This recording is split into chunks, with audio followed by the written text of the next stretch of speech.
कर्नाटक वक्फ board के साबिक chairman मौलाना शाफी सादी वक्फ काउंसिल के वाइस चेयरमैन नामजद किए गए हैं। आज वजीर वक्फ जमीर अहमद खान ने वजीर आला सिद्धरामैया के हाथों मौलाना शाफी सादी को यह ऑर्डर दिलाया है। इस हुक्मनामे के मुताबिक मौलाना शाफी सादी वक्फ काउंसिल के नायब सदर या वाइस चेयरमैन नामजद किए गए हैं।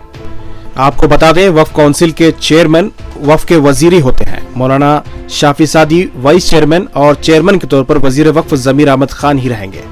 मौलाना शाफी सादी जमीर अहमद खान के करीबी माने जाते हैं।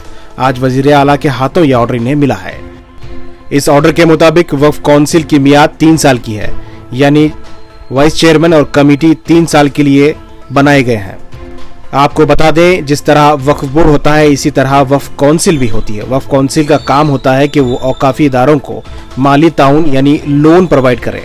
उस लोन के जरिए वक्फ के जायदादों को तरक्की हासिल हो सके।